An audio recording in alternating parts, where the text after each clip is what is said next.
बस इतना समझ नहीं आ रहा कि एनीमे वर्ल्ड का ये वाला महीना IMDb रेटिंग की लड़ाई का मतलब क्या हो रहा है। पहले फायर फोर्स के सीजन एंड में आर्थर वर्सेस ड्रैगन की रेटिंग आई थी 9.9 out of 10। Title jujutsu Kaisen के एपिसोड जिसकी रेटिंग 9.8 थी उसको बीट करके आया था।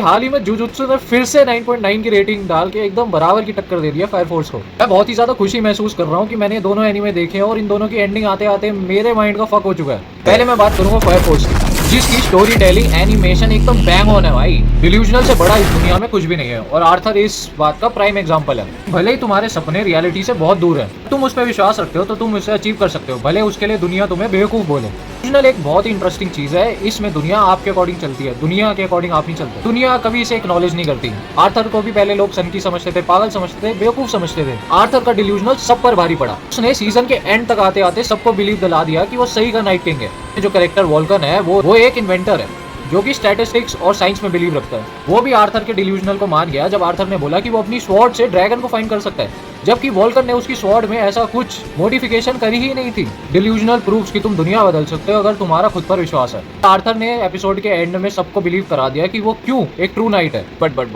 माइंड फक तो तब हो गया मेरा, वो बंदा पूरा आधी बॉडी से कट चुका था, फिर से फुल बॉडी में ग्रो हो गया लास्ट के एपिसोड में, जहाँ पर वो शिनरा को अपनी स्वॉर्ड से मारता है। उसी के नाते अपने दोस्त की मदद करता है, उसको विश्वास दिलाता है, उसे यकीन दिलाता है, उसे वापसी से हर वो चीज रिमाइंड कराता है और उससे कॉन्स्टेंटली पूछता है कि तुम हीरो हो या फिर एक डेविल हो। और आर्थर की फाइट एंड होते होते फायर फोर्स का सीजन 9.9 की रेटिंग छू गया और एंड में हमें मिला मेन कैरेक्टर शिनरा का डीमन फॉर्म। फायर फोर्स अपने सीजन के एंडिंग तक आते आते अपने मेन कैरेक्टर को गॉड लेवल पावर दे चुका है। शिनरा ने लिटरली नेचर को क्रिएट करा है, जहाँ पर विलन उसे बार बार ये कह रहा था कि तुम गिव अप कर दो, तुम एक डेविल हो, सब हरकतें मत करो, तुम दुनिया को खत्म कर दोगे।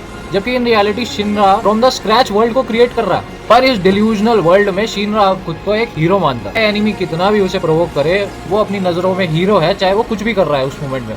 मतलब एनिमी अपना पावरफुल अटैक शिनरा पे कर ही जा रहा है। उसी कांस्टेंट अटैक के बाद शिनरा ने एक पावर को होल्ड करा और उसे आसमान में फेंका, कि अर्थ के स्काई को क्रिएट कर दिया और अर्थ के एटमॉस्फेयर को वापसी ले आया। और साथ ही साथ उसने ग्राउंड को टच करके पूरे के पूरे माउंटेन्स को क्रिएट कर दिया, सारे जानवरों को ले आया। एपिसोड के एंड तक आते आते पूरी ह्यूमन सिविलाइजेशन को ही वापसी ले आया। इवन जो नॉन एग्जिस्टिंग थिंग्स थी जैसे कि आर्थर का एक्सकैलिबर, उसको भी एक लिविंग फॉर्म मिल गई। पार्ट 2 में हम बात करेंगे JJK के कलिंग गेम्स की।